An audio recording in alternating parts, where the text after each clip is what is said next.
تو اس میں نظر ثانی کے حوالے سے ارجنٹ لگنے کے حوالے سے آپ کہہ رہے ہیں کہ اگر چیف جسٹس آیا فریدی نے کہا کہ یہ ابھی نہیں لگے گی، اپنے وقت پہ لگے گی، تو وہ وہ بیسیکلی چیف جسٹس یا فریدی نے نہیں کہا، وہ تو جو رجسٹرار کی طرف آفس ہے جو ایک انہوں نے پالیسی پالیسی بنائی ہوئی ہے، اس بالکل۔ کے مطابق انہوں نے یہ شاید ڈیسائیڈ کیا ہے کہ یہ مقدمہ اتنی اہمیت کا حامل نہیں ہے کہ فوری طور پر لگایا۔ اچھا، میرا یہ خیال ہے کہ نظر ثانی واقعی ارجنسی نہیں ہے، کیونکہ جب سپریم کورٹ فیصلہ دیتی ہے، ملک کی اعلیٰ ترین عدالت جب کوئی فیصلہ دیتی ہے، تو جو اس پہ نظر ثانی ہوتی ہے وہ نظر ثانی ہی ہوتی ہے، اس کی بڑی محدود قسم کی ایک جورسڈکشن ہوتی ہے، جس کے اندر سپریم کورٹ اپنے کئی فیصلوں میں یہ طے کر چکی ہے کہ نظر ثانی کے اندر جو ہے کوئی سبسٹانٹیو یا بڑا تبدیلی کا امکان اس لیے نہیں ہوتا، مگر جب کوئی بڑی تبدیلی اگر ہونی بھی ہوتی ہے تو جب کوئی بہت بڑی غلطی سامنے آ جائے تو تب اس بیس پہ نظر ثانی کے اندر فیصلے تبدیل ہو جاتے ہیں، اور ہم نے دیکھے بھی یہ فیصلے تبدیلی ہے۔ فوجی عدالتوں کا کیس ہے، 12 جو جولائی کا فیصلہ ہے مخصوص نشستوں کے حوالے سے، انہوں نے پورے فیصلے ہی تبدیل کر دیے، اور ویسے بھی اس کی وجہ شاید کوئی بہت بڑی غلطی نہیں تھی، اس کی وجہ بہت بڑی تبدیلی تھی جو فیصلے سے زیادہ تو بینچ کی تشکیل میں ہمیں دیکھنے کو ملی تھی۔ مگر آگے چلتے ہیں کہ نظر ثانی اگر امپورٹنٹ نہیں ہے تو پھر اس کے جیسے کہ ثاقب نے کہا ایک مطلب یہ بھی ہے کہ بھئی پہلے سپریم کورٹ کا جو فیصلہ آیا ہے وہ فیلڈ میں رہے گا، ابھی فوری طور پہ ہم نظر ثانی نہیں کریں گے۔ اس کا ایک مطلب یہ بھی ہے کہ پہلے جو سپریم کورٹ کا فیصلہ ہے پہلے اس پہ عمل درآمد کیا جائے۔ یہ ایک بالواسطہ طور پہ یہ مطلب بھی اس کا آپ لے سکتے ہیں کہ بھئی آپ سپریم کورٹ کا فیصلہ ہوا، آپ نے سپریم کورٹ کے فیصلوں کو مذاق بنا لیے، اور کیا نظر ثانی دائر کرنے سے عمل درآمد کی جو شرط ہے وہ ختم ہو جائے گی اعلیٰ ترین عدالت کے؟ تو عام طور پہ حکومتیں یہی کرتی رہی ہیں، اور کچھ لوگ بھی یہ سمجھتے ہیں کہ اگر سپریم کورٹ کے فیصلے کے خلاف نظر ثانی دائر ہو جائے تو وہ آٹومیٹیکلی فیصلہ معطل ہو جاتا ہے۔ ایسا نہیں ہے۔ سپریم کورٹ کے 3 معزز ججوں نے جو فیصلہ دیا ہے اس کے اندر انہوں نے اس معاملے کی ارجنسی کو اس طرح ہائی لائٹ کیا کہ جسٹس شاہد وحید، جسٹس نعیم اختر خان اور جسٹس اشتیاق ابراہیم نے اس فیصلے میں لکھا کہ سابق وزیر اعظم کو 2 دن کے اندر آپ نے شفٹ کرنا ہے شفا انٹرنیشنل ہسپتال میں۔ اگر یہ ارجنٹ نوعیت کا فیصلہ اور اس پہ عمل درآمد کی ارجنسی نہ ہوتی تو وہ 2 دن کا ٹائم شاید نہ دیا جاتا۔ سپریم کورٹ کہہ سکتی تھی کہ ان کی نظر میں یہ شفٹنگ کرنی چاہیے، اور حکومت جب مناسب سمجھے ان کو فوری طور پہ اگر میڈیکل ڈاکٹر یہ سمجھتے ہیں تو شفٹ کریں، لیکن نہیں، سپریم کورٹ نے کہا 2 دن۔ اور کوئی سپریم کورٹ نے، جیسے میں نے پہلے کہا، یہ کوئی ڈاکٹری نہیں تھی، سپریم کورٹ نے تو حکومت کا جو میڈیکل بورڈ تھا اس کی رپورٹ کی بنیاد پہ کہا کہ یہ بڑی خطرناک سچویشن ہے، کسی وقت بھی کچھ بھی ہو سکتا ہے، تو اس لیے سپریم کورٹ نے کہا تھا۔ اور اگر آپ حکومت کی بھی، سوری آپ کی بات کو انٹرپٹ کرنا، حکومت کی بھی اس بات کو مان لیں تو یہاں پر یہ بات سمجھنی ہوگی کہ حکومت بھی یہ تسلیم کر رہی ہے کہ اگر 1 دن پہلے نوٹسز کر کے یہی آرڈر کیا جاتا تو شاید حکومت کو اعتراض نہ ہوتا، کیونکہ رپورٹ تو حکومت کی جانب سے ہی آئی ہے۔ نہیں، بالکل نوٹس کر سکتے تھے، لیکن آپ کو پتہ ہے دیکھیں سپریم کورٹ نے آج تک جتنے بھی اسٹے آرڈر دیے ہیں یا انٹرم آرڈر دیے ہیں وہ سارے نوٹس کر کے نہیں دیے۔ وہ ایک بڑی ایک رسمی کارروائی ہوتی ہے، اور نوٹس کا مطلب یہی ہوتا ہے کہ جو امیڈیٹلی آپ فی الحال تو یہ ایکشن لیں نا۔ یہاں پہ حکومت خود جو ہے اسٹے لیتی رہی ہے ہائی کورٹ کے فیصلوں کے خلاف بغیر نوٹس کے۔ کیا حکومت نے ماضی میں اسٹے نہیں لیے؟ ہائی کورٹ کے کئی فیصلے سسپینڈ کرائے گئے بغیر نوٹس کے۔ جو پشاور ہائی کورٹ کے فوجی عدالتوں اور انٹرنمنٹ سینٹر کے فیصلے تھے اس میں کوئی نوٹس دے کے سسپینڈ کیا تھا سارے فیصلے پشاور ہائی کورٹ کے؟ نہیں، بہت سے ایسے فیصلے ہیں جس میں حکومت بغیر نوٹس کے سسپینڈ کرواتی رہی ہے نیچے ہائی کورٹوں کے فیصلوں کو۔ پہلی بات۔ دوسری بات یہ ہے کہ وہ جو 3 ججوں کے بینچ نے جو اپنے آرڈر میں لکھا ہے کہ بھائی اس پہ 2 دن کے اندر آپ نے یہ کرنا ہے، تو اب سوال یہ پیدا ہوتا ہے کہ یہ جو کنٹمپٹ پٹیشن ہے یہ پہلی سنی جانی چاہیے یا نظر ثانی؟ اب نظر ثانی تو اپنے ٹائم پہ لگے گی، اس کا یہ مطلب ہے کہ کنٹمپٹ یا نظر ثانی کے ساتھ نہیں، ایسا نہیں ہو سکتا، کیونکہ اگر نظر ثانی کو کنٹمپٹ سے پہلے سنا گیا اور لیٹس سے کہ سپریم کورٹ کہتی ہے ہمارا فیصلہ غلط تھا، تو اس کا مطلب کیا ہوگا؟ اس کا مطلب یہ ہوگا کہ سپریم کورٹ نے یہ ڈکلیئر کر دیا ہے کہ آئندہ سپریم کورٹ کے کسی فیصلے پہ عمل درآمد کی ضرورت نہیں ہے، آپ اس پہ صرف ایک نظر ثانی ڈال دیں، اور اگر نظر ثانی آپ کی ایکسیپٹ ہوگی تو پھر وہ سپریم کورٹ کا فیصلہ تو ویسے ہی ہے۔ تو یہ ایک بڑی غلط مثال قائم ہو جائے گی اگر کنٹمپٹ آف کورٹ پٹیشن فوری طور پہ نہ سنی گئی اور پہلے نظر ثانی کی سنی گئی۔ اچھا ثاقب صاحب، آپ کی رائے میں پہلے نظر ثانی درخواست سماعت کے لیے مقرر ہونی چاہیے یا جو کنٹمپٹ کی درخواست ہے؟ کیونکہ ایک جانب یہ جواز پیش کیا جا رہا ہے کہ نظر ثانی پہلے دائر کی گئی تھی اور کنٹمپٹ بعد میں دائر کی گئی تھی، آپ کو کیا لگتا ہے پہلے کون سا مقرر ہونا چاہیے؟ ایک تو عدیل صاحب جو سپریم کورٹ کا 18 اگست کا آرڈر ہے اس کے میری نظر میں 3 حصے ہیں. ایک، عمران خان صاحب کو شفا انٹرنیشنل ہاسپٹل منتقل کرنا ہے 48 گھنٹوں میں. دوسرا، ہر منگل کو یعنی کہ ہفتے میں ایک ملاقات فیملی کی کرانی ہے. اور تیسرا کہ عمران خان صاحب کے جو 2 بیٹے ہیں ان کے ساتھ ہفتے میں 2 دفعہ جو گفتگو ہے ٹیلی فون پہ وہ کروانی ہے. اب دیکھنا یہ ہے کہ نظر ثانی دائر ہوئی ہے، نظر ثانی فکس نہیں ہوئی. توہین عدالت کی درخواست کو فی الحال آپ سائڈ پہ کر دیں. سپریم کورٹ کا آرڈر موجود ہے. ایک جو حصہ تھا اس آرڈر کا کہ شفا والا معاملہ پیمز اور اس طرح کر کے حکومت نے اس سے جان چھڑانے کی کوشش کی ہے کہ جی وہ ادھر بندے اکٹھے ہو گئے تھے تو ہم پیمز لے کے آ گئے. اب دوسرے حصے پہ آ جاتے ہیں. کل ہے منگل اور اس سپریم کورٹ کے آرڈر کے بعد پچھلے منگل کو یہ آرڈر ہوا تھا تو ایک نورین جو نیازی ہیں ان کی ملاقات کروا دی گئی تھی. کل منگل ہے تو دوسرے حصے کا پتہ چلے گا کہ کیا کل فیملی کی ملاقات حکومت کرائے گی یا نہیں، کیونکہ گورنمنٹ کے پاس اب فیملی کی ملاقات روکنے کا کوئی جواز نہیں ہے. ٹھیک ہو گیا. اب یہ دیکھنے والی بات ہوگی. پھر کل جب ملاقات ہوگی تو اس ملاقات میں ہمیں یہ خبر بھی مل جائے گی کہ کیا لاسٹ منگل سے لے کر اس منگل تک جب سپریم کورٹ کا آرڈر فیلڈ میں تھا تو کیا ان کے بیٹوں سے 2 دفعہ ٹیلی فونک گفتگو کروائی گئی ہے یا نہیں. اچھا، ان کے بیٹوں نے بھی اس دفعہ ٹویٹ نہیں کیا، اس حوالے سے کوئی ٹویٹ نہیں آیا. لیما خانم بعض اوقات بتا دیا کرتی ہیں. تو اس سپریم جی وہ منظر تو 18 اگست کے آرڈر کے 3 حصوں میں سے 2 حصوں پر کل حکومت عمل کرے گی یا نہیں کرے گی یہ بڑا امپورٹنٹ ہوگا، کیونکہ جو ججمنٹ ہے وہ تو فیلڈ میں ہے. تو انہیں عدالت آپ نے کی چلیں ایک والا معاملہ چل رہا ہے، باقی 2 تو ابھی آرڈر جو ہے فیلڈ میں. پھر ایک اور بات اس میں ہمیں نہیں بھولنا چاہیے کہ سپرنٹینڈنٹ اڈیالہ جیل ان کو آلریڈی سپریم کورٹ جو ہے وہ جو ملاقاتوں والا معاملہ ہے اس ملاقاتوں والے معاملے میں ان پرسن طلب کر چکی ہے اور ان کو کہہ چکی ہے کہ کیوں نہ آپ کے خلاف توہین عدالت کی کارروائی شروع کی جائے. اور اس کے ساتھ ہی منسلک یہ معاملہ ہے اگر اس آرڈر پر بھی سپرنٹینڈنٹ اڈیالہ جیل نے عمل نہ کیا تو میرا یہ خیال ہے کہ ڈائریکٹ جو سپرنٹینڈنٹ اڈیالہ جیل ہیں وہ کنٹیمپٹ کے مرتکب ہوں گے اور ان کو اب جو ہے وہ اب بال حکومت سے زیادہ سپرنٹینڈنٹ اڈیالہ جیل پہ بھی آ گئی. اس پہ اوپر ظاہر سی بات ہے فیصلہ حکومت کا ہوتا ہے. آئی جی جیل خانہ جات ہیں، پنجاب کی حکومت ہے، فیڈرل گورنمنٹ ہے، لیکن الٹیمیٹلی ڈائریکٹ جو کنٹیمپٹ لگے گی وہ سپرنٹینڈنٹ اڈیالہ جیل پہ لگے گی، کیونکہ انہوں نے کمپلائنس نیکسٹ ہیئرنگ جب بھی ہو اگر تو 16 کو ہو یا اس سے پہلے ہو، اگر وہ نوٹس کر کے یا 1-2 دن کے نوٹس پہ بلا لیں گے تو ان کو بتانا پڑے گا کہ انہوں نے ملاقات کیوں نہیں کروائی اگر وہ ملاقات جو ہے نہیں کرواتے. ایک اور چیز آج مجھے پراسیکیوشن کے ہی بندے ہیں انہوں نے مجھے جو ہے وہ ایک پوائنٹ آؤٹ کی. انہوں نے کہا یار آپ مطلب عجیب لوگ ہیں، مطلب گورنمنٹ بھی اور ادھر ادھر بھی سارے یہ بات کر رہے ہیں جی، چیف کمشنر بھی، آئی جی بھی. انہوں نے کہا وہ بھی ہیں، انٹیریئر بھی ہے، سارا کچھ ہے. کہتا ہے کہ ڈائریکٹ اگر اڈیالہ جیل کی جو اتھارٹی ہے وہ پنجاب حکومت کی ہے، وہ پنجاب حکومت ہے اس کی ذمہ دار. انہوں نے کہا وہ پنجاب حکومت کے انڈر آتا ہے. مطلب سپرنٹینڈنٹ انہوں نے کہا کہ یہ دیکھیں سیکوینس، سپرنٹینڈنٹ اڈیالہ جیل، آئی جی جیل خانہ جات، اوپر جو ہے وہ وزیر اعلیٰ آئی جی جیل خانہ جات جو ہیں ان کو ان کو نوٹس ہے، لیکن چیف منسٹر کو بھی یس وہ کہتے ہیں کہ وزیر اعظم کو کیا تو وزیر اعلیٰ کو بھی وہ کہتے ہیں کہ وہ پنجاب حکومت کے ماتحت ہے سپرنٹینڈنٹ اڈیالہ جیل اور کوئی بات ہی نہیں کر رہا جی. سپرنٹینڈنٹ وہ جو وزیر جیل خانہ جات، وزیر کے جیل خانہ جات، امور داخلہ کے جو ہے جی تو وہ جو ہے وہ ڈائریکٹ اس کے ذمہ دار بنتے ہیں.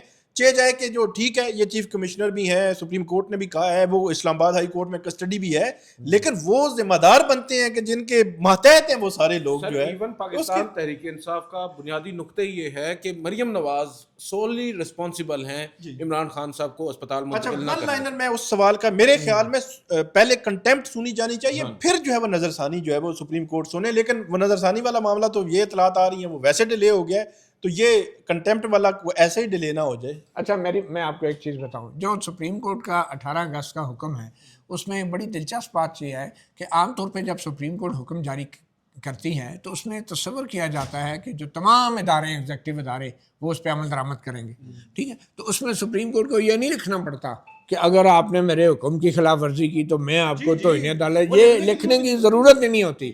مگر اس فیصلے کے اندر 3 معزز ججوں نے واضح طور پہ لکھا ہے کہ اس آرڈر کی نان کمپلائنس یا اس پہ عمل نہ ہونے کی صورت میں حکومت بھی اور پی ٹی آئی بھی دونوں فریقین جو ہیں وہ رجوع کر سکتے ہیں سپریم کورٹ سے. اس کا مطلب یہ ہے کہ اس آرڈر کی نان کمپلائنس جو ہے وہ یہ نہیں ہو سکتا کہ سپریم کورٹ اپنے حکم کی جس کو کہتے ہیں وہ اس کے پرخچے اڑ رہے ہوں اور وہ بیٹھی 16 ستمبر تک کا انتظار کر رہی ہو, تماشا دیکھ رہی ہو. یہ نہیں ہو سکتا. اس آرڈر میں جو لکھا ہے کہ نان کمپلائنس کی صورت میں سپریم کورٹ کو مطلع کیا جائے گا, اس کا مطلب یہ نہیں ہے کہ اگلی تاریخ پہ جا کے مطلع کیا جائے گا.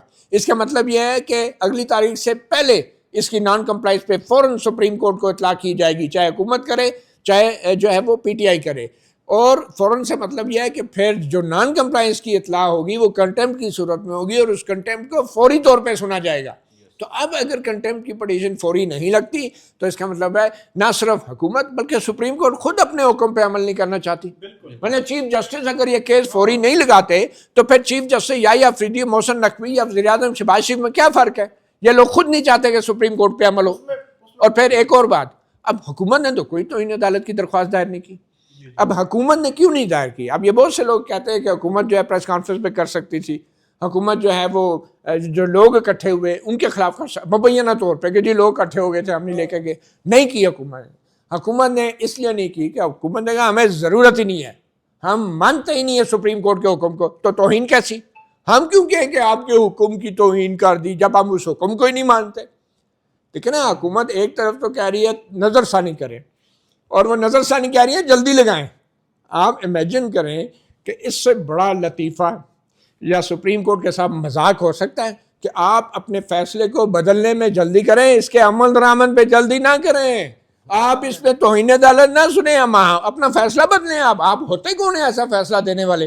یہ ہے ہماری حکومت کا رویہ اور ہمارے چیف جسٹس یحییٰ افریدی اور ہمارے یہ ججز, اور یہ ابھی تک خاموشی ہے کنٹمپٹ کے اوپر. انہیں خود پرواہ نہیں ہے تو حکومت کیسے اس کے فیصلے پہ عمل کرے گی؟ تو جواز ہے بینچ کی عدم دستیابی. نہیں, وہ دیکھیں نا حکومت اصل میں وہ کیا کہتے ہیں ان کو ایک عادت سی پڑ گئی ہے نا کہ وہ ایک جگہ میں جو ان کو نشستیں مل گئی تھیں, مخصوص نشستیں, کتنا بڑا دیکھیں نا کہ مینڈیٹ ایک طرف کا اٹھا کے دوسری طرف دے دیا اور وہ انہوں نے پھر ترامیم بھی کی, پھر آئینی عدالتیں بھی بنی, یہ جج بھی ادھر چلے گئے. تو یہ ایک لمبی کہانی ہے. مطلب حکومت جو ہے اس زوم میں ہی ہے, تو اس وجہ سے یہ جو ہے وہ ہو سکتا ہے.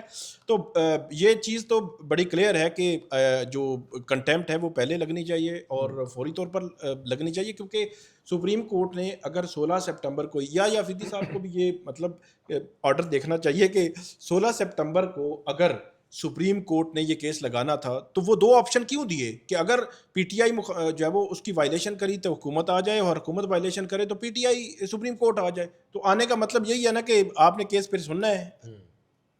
اور میں ایک اور بات کہوں گا, دیکھیں اگر کنٹمپٹ آف کورٹ ہوتی بھی ہے, لیٹس سے آپ کو پتہ ہے کنٹمپٹ آف کورٹ کے قانون میں کیا ہے کہ اگر کسی ملزم پہ یا کسی فریق پہ کنٹمپٹ آف کورٹ لگ جائے تو اس ملزم اور اس فریق کو پراسیکیوٹ کون کرتا ہے؟ اس ملزم کے خلاف سرکار کی طرف سے کون پیش ہوتا ہے؟ وہ اٹارنی جنرل بیرسٹر منصور عثمان عوان ہوں گے جو پراسیکیوٹ کریں گے شہباز شریف کو, جو پراسیکیوٹ کریں گے آئی جی پولیس کو, پراسیکیوٹ کریں گے سیکرٹری انٹیریئر کو, اپنے تمام ان سیاسی روحانی پیشواؤں کو کہ جن کی سرپرستی میں وہ آپ اپنے حلقے میں کھمبے ٹوٹی کی سیاست بھی کر رہے ہیں. تو مجھے بتائیں کہ یہ اٹارنی جنرل بیرسٹر منصور عثمان عوان جن میں اتنا ایک میں سمجھتا ہوں کہ جن میں اتنا وہ ابھی تک چیز سامنے نہیں آئی کہ انڈیپینڈنٹلی وہ اپنی رائے دیں کہ سپریم کورٹ کے فیصلوں کا احترام ہونا چاہیے, اس پہ عمل درآمد ہونا چاہیے, کیا یہ اٹارنی جنرل بیرسٹر منصور عثمان عوان جو ہے کیا شہباز شریف کو پراسیکیوٹ کریں گے؟ ان میں اتنی اخلاقی جرت ہے نہیں ہے. ابھی تک تو ہمیں کچھ نہیں پتا. تو اب ہوگا کیا؟ سپریم کورٹ پھر ایک انڈیپینڈنٹ پراسیکیوٹر بھی مقرر کر سکتی ہے, کیونکہ جو ایک پراسیکیوٹر کا کام ہوتا ہے تو ان عدالت کے کیسز میں اس کے لیے بڑی اخلاقی جرت اور بڑے ظرف کی ضرورت ہوتی ہے. لیکن اس میں ایک چیز ہے نا کہ وہ تو استعفیٰ جیب میں لے کر پھرتے ہیں. جسٹس بابر ستار کے ساتھ جب کچھ ہو رہا تھا یہ سب تو انہوں نے کہا تھا کہ میرا تو استعفیٰ لکھا ہوا جیب میں, اور مجھے لگتا ہے آج بھی ان کی جیب میں ہوگا. آپ نے یہ بھی نہیں بتایا کون سی والی جیب؟ بڑی گہری بات کر لیتے ہیں. ہاں جی, اپوزیشن قومی اسمبلی اور سینٹ کے جو دو اجلاس تھے دونوں کورم پورا نہ ہونے کی وجہ سے جو وہ کل 11 بجے تک ملتوی ہو گئے ہیں. قومی اسمبلی میں پیپلز پارٹی نے گورنمنٹ کا ساتھ نہیں دیا اور اس وجہ سے ملتوی ہوا ہے, اور سینٹ میں پی ٹی آئی نے بات کی تھی تو اعظم وزیر طاہر صاحب اٹھے, انہوں نے کہا معاملہ سپریم کورٹ میں, آپ نے توہین عدالت بھی دائر کی ہوئی ہے تو اس لیے آپ یہاں بات نہیں کر سکتے. سب جوڈیس میٹر ہمارے وزیر قانون اس پر پھر انہوں نے احتجاج کیا ہے پی ٹی آئی والوں نے, اور وہاں پہ پھر انہوں نے کورم کی نشاندہی کی ہے. وہ اجلاس بھی کل 11 بجے تک جو ہے ملتوی میں ہو آپ کو گیا. ایک بات بتاؤں, ٹیکنیکلی اسپیکنگ جی جو معاملہ ریویو میں جاتا ہے نا وہ سب جوڈیس نہیں ہوتا. جب سپریم کورٹ اپنا فیصلہ دے دیتی ہے نا تو نظر ثانی کا معاملہ میں نہیں سمجھتا. وہ صرف نظر ثانی ہوتی ہے, ایک ٹیکنیکل نظر ثانی ہوتی ہے, ایک سیکنڈ لک ہوتی ہے. تو جو سپریم کورٹ فیصلہ کر دے وہ سب جوڈیس نہیں ہوتا. سپریم کورٹ کا فیصلہ سب جوڈیس نہیں ہے, وہ فیلڈ میں ہے. پہلے تقریریں نہیں کرتے رہے سپریم کورٹ کے جو یہاں پہ سماعتیں ہوتی تھیں وہ جیسی بھی تھیں, تو کیا ان پہ تقریریں نہیں کرتے رہے ہیں تقریریں. آج جو ہے وہ اپوزیشن کو بتا رہے ہیں سب جوڈیس ہے. دوسری طرف اپوزیشن کی بڑی بیٹھک جس میں مولانا بھی ہے, وہ بہت امپورٹنٹ معاملہ ہے, وہ شروع ہو چکی ہے. مولانا ہے, راجہ ناصر عباس ہیں, وہ ہیں اپنا اچکزئی صاحب ہیں, بیرسٹر گوہر ہیں, اسد کیسر, یہ سارے اب متحدہ اپوزیشن پہ جو ہے وہ میرا خیال میں کچھ محاذ متحدہ اپوزیشن محاذ جو ہے وہ بننے جا رہا ہے. تو میں ایک تصویر دیکھ رہا تھا جس تصویر میں مولانا آگے کھڑے ہیں, پیچھے مریم نواز ہیں, نواز شریف صاحب ہیں, شہباز شریف صاحب ہیں, زرداری صاحب ہیں, اور وہ پھر انہوں نے ووٹ کو عزت دی اس وقت بھرپور طریقے سے, اپریل سے اب تک دیے جا رہے ہیں. اور اب جو ہے وہ مولانا کے پیچھے اچکزئی صاحب ہیں, بیرسٹر گوہر ہیں, اور یہ راجہ ناصر عباس ہیں, اسد کیسر ہیں.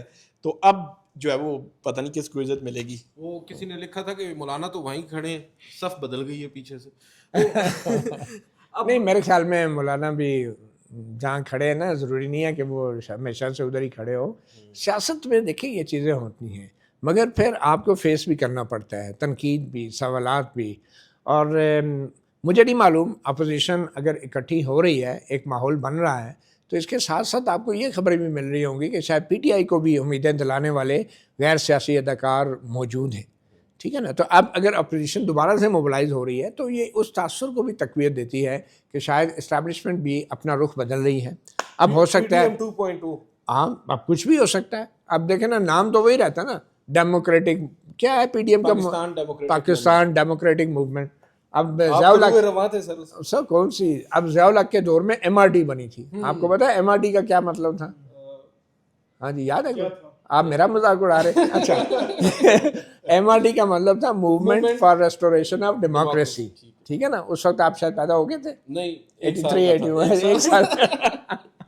تو بہرحال یہ بات یہ ہے کہ مولانا صاحب اب جو اپوزیشن میں آ رہے ہیں, اس میں زیادہ اہم بات یہ ہے کہ پیپلز پارٹی جو ہے وہ بھی اپوزیشن کی طرف راغب ہو رہی ہے. یہ ایک بڑی دلچسپ بات ہے. اور پیپل پریٹینڈ بھی بالکل پریٹینڈ بھی کر سکتی ہے, کیونکہ پیپل پارٹی کو پتہ ہے جو کچھ ہونا ہے, اگر کچھ پیپل پارٹی کو کچھ ملنا بھی ہے تو وہ الیکشن پروسیس کے تھرو, پارلیمنٹ کے تھرو ملنا ہے. کیونکہ جنرل الیکشن اگر ہوگے تو شاید پیپل پارٹی جتنی اب کثر رہے گی پنجاب میں اس سے بھی فارغ ہو جائے گی, سندھ میں رہے گی, اس کا ایک ہے پرانا. مگر پارلیمنٹ کے اندر جو چینج ہوگی اس کا فائدہ زیادہ چانسز ہیں کہ پیپل پارٹی اور بلاول بھٹو کو ہوگا. تو پارلیمنٹ کے اندر چینج میں جو بھی طے ہوگا وہ انٹرم پیریڈ ہوگا. تو 1 سال 2 سال کے لیے اگر بلاول بھٹو پرائم منسٹر بن جاتے ہیں, جو بھی انڈرسٹینڈنگ ہوتی ہے, تو اس کے لیے ضروری ہے کہ پیپل پارٹی اپوزیشن کو بھی ابھی ساتھ ساتھ تھوڑی بہت تھپکیاں دیتی رہے. تو اس لیے پیپل پارٹی متحرک ہو رہی ہے. پیپل پارٹی بالکل بائیکاٹ نہیں کرتی پولیٹیکل پروسیس کا, کٹ آف نہیں ہوتی ہیں. وہ اسی لیے نہیں ہوتی کہ اگر بلاول بھٹو نے ایز پرائم منسٹر سروائیو کرنا ہے تو وہ کہتے ہیں نا, یہ چشمہ یہیں سے نکلے گا, وہ پارلیمنٹ سے ہی نکلے گا, ان ہاؤس چینج سے نکلے گا. جنرل الیکشن میں کوئی چانس نہیں ہے بلاول بھٹو کے پرائم منسٹر بننے کے.